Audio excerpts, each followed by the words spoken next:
गरीब सब्जी वाला था। वो बाजार से सब्जी लाकर थोड़े बहुत पैसे बढ़ाकर गलियों में बेचा करता था। अरे भाग्यवान, जल्दी से उठ जाओ, रेहड़ी में सब्जियां लगानी है। रोज रोज सुबह जल्दी उठते उठते परेशान हो गई हूँ। कभी भी चैन से नहीं सोने देता ये आदमी। अरे क्या हुआ, उठी नहीं अभी तक?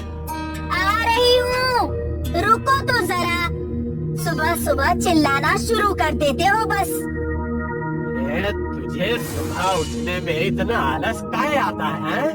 अरे सुबह सब्जी नहीं धुलेगी तो जल्दी कैसे जाऊंगा? और सुबह सब्जी नहीं बिकी तो घर में खाने के लिए कहाँ से आएगा? तुझे पता है ना मुझे कितनी दूर सब्जी बेचने जाना पड़ता है। हाँ हाँ पता है, लाओ सब्जी कहाँ है? सुनीता को सुबह सुबह उठना बहुत बुरा लगता था। असल में वो कामचोर थी। उसे काम करना बिल्कुल भी पसंद नहीं था। वो आलस से भरी रहती थी। पप्पू को सब्जी दूसरे गांव ले जाने में बहुत वक्त लग जाता था। सब्जी ले लो सब्जी, सब्जी ले लो सब्जी, ताजी हरी सब्जी। अरे भैया, बैंगन कैसे दिए? 20 रुपए किलो है बहन जी। हर जगह तो 20 रुपए किलो मिल रहे हैं और तुम 30 रुपए किलो में दे रहे हो। अरे हमारे खेत के बैंगन है, आप एक बार खा कर तो देखिए, बहुत ही ताजी सब्जी है। पप्पू मेहनत से सब्जियां बेचता था, पर उसको कुछ ज्यादा मुनाफा नहीं हुआ करता था। उसका एक बेटा था, गौरव। वो स्कूल में पढ़ा करता था और पढ़ने में बहुत होशियार भी था। पापा आप आ गए। पता है आज मैडम ने मुझे स्कूल में नहीं बैठने दिया। उन्होंने कहा कि अगर स्कूल की फीस जमा नहीं की तो वो मुझे स्कूल में बैठने की इजाजत नहीं देंगी।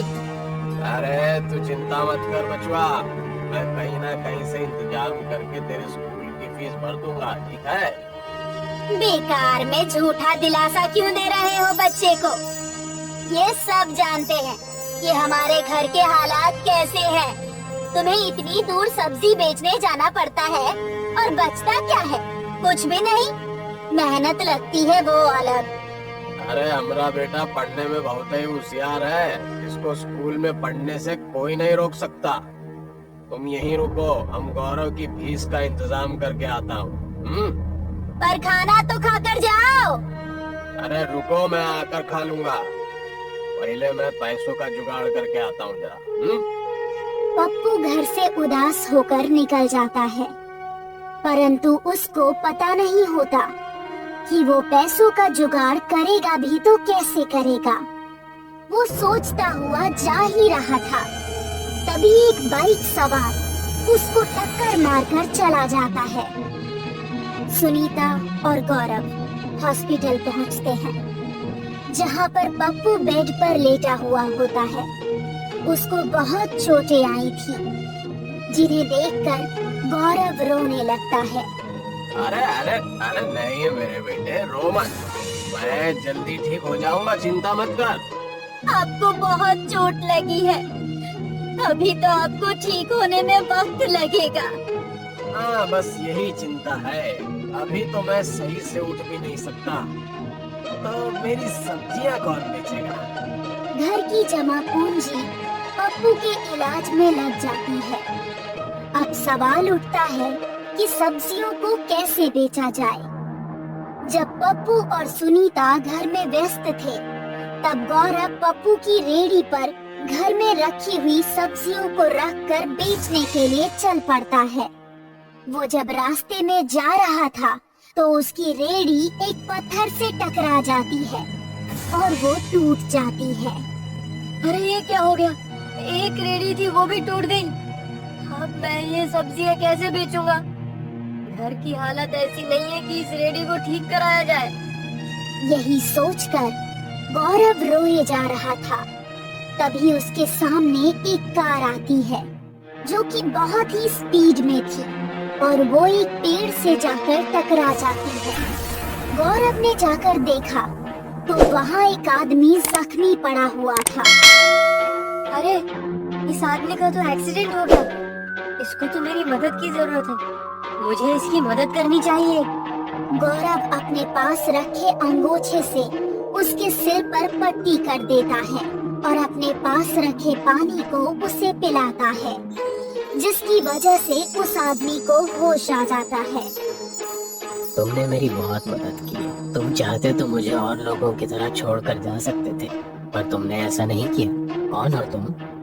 और इस सुनसान रास्ते पे क्या कर रहे हो? मेरे पिताजी का एक्सीडेंट हो गया था, जिसकी वजह से वो चल फिर नहीं सकते। इस वजह से मैं सब्जियां बेचने जा रहा था और मेरी फूटी किस्मत है कि मेरी रेडी भी टूट गई। तुमने मेरी जिंदगी की रक्षा की है और मैं एक जादूगर हूँ और मेरे पास एक ऐसा एरोप्लेन है जो तुम्हें मनचाही जगह पर ले जा सकता है। वो मैं तुम्हें देना चाहता हूँ। ये तुम्हारी सब्जियां बेचने में मदद करेगा। हाँ।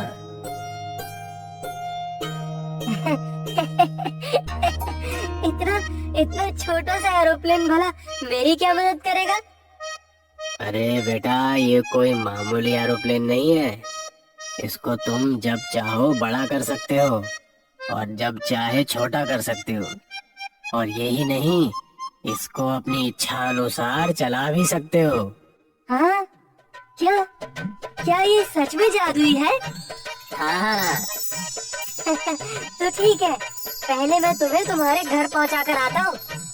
गौरव उस आदमी के दिए हुए एरोप्लेन को जमीन पर रखता है और जैसे ही वो जमीन पर रखता है तो एरोप्लेन अपने आकार में आ जाता है। गौरव उसे देखकर बहुत खुश होता है। वो आदमी और गौरव उस एरोप्लेन में बैठकर जाते हैं। गौरव उस आदमी को उसके घर छोड़ आता है और वापस उसी एरोप्लेन में बैठकर अपने घर पहुंचता है। अब तो पापा को रेडी पर सब्जियां ढोने की जरूरत नहीं पड़ेगी। अब तो मैं मनचाही जगह पर इस एरोप्लेन को ले जाकर सब्जियां बेच सकता हूँ। बहुत मजा आने वाला है एरोप्लेन में रखकर सब्जियां बेचने में। वो उस छोटे एरोप्लेन को अपनी जेब में रख लेता है। धीरे धीरे वो सब्जियां बढ़ाता है और सारी सब्जियों को एरोप्लेन में रखकर दूसरे शहर में बेचने जाता है, जिसकी वजह से उसका बहुत सारा समय बच जाता है। इस जादुई एरोप्लेन की वजह से मुझे सब्जियों में बहुत मुनाफा हो रहा है और समय भी बहुत कम लग रहा है। अब तो मैं अपने स्कूल की फीस भी भर सकता हूँ और बापू का इलाज भी करा सकता हूँ। एक दिन पप्पू को डॉक्टर के यहाँ पर जाना था, पर उसको ये चिंता खाए जा रही थी कि वो अस्पताल जाएगा तो कैसे जाएगा, क्योंकि कोई साधन उसके पास नहीं था। पप्पू इसी चिंता में बैठा था, तभी गौरव उसे बाहर लेकर आ जाता है। अरे बचुआ, तुम मुझे यहाँ क्यों लेकर आ गए? मुझे तो डॉक्टर के पास जाना है ना। मैं आपको एरोप्लेन में डॉक्टर के पास लेकर जाऊंगा। अरे यहाँ साइकिल नहीं है बचुआ, तू एरोप्लेन की बात कर रहा है। आप देखते जाइए। गौरव अपनी जेब से एरोप्लेन निकालता है और उसे जमीन पर रखता है, तो एरोप्लेन बड़ा हो जाता है। ये देखकर पप्पू और सुनीता आश्चर्यचकित रह जाते हैं। तब गौरव उन्हें जादुई एरोप्लेन के बारे में सारी बातें बताता है। अरे ये तो सच में जादुई हवाई जहाज है। तो जो तूने अभी तक सब्जियां बेची हैं, वो इसी में रखकर बेची हैं का? हाँ पापा, इससे मेरा समय भी बच जाता है और मेहनत भी, जिसकी वजह से मैं अपनी पढ़ाई पर भी ध्यान दे पा रहा था और आपके खर्चे में भी हाथ बटा रहा था। ये जादुई एरोप्लेन मेरा बहुत साथ देता है। पप्पू जादुई एरोप्लेन को देखकर बहुत खुश होता है। अब वो भी उस जादुई एरोप्लेन की सहायता से सब्जियां दूसरे शहर में जाकर बेचने लगता है, जिससे उसको बहुत सारा मुनाफा होता है और वो बहुत अमीर हो जाता है।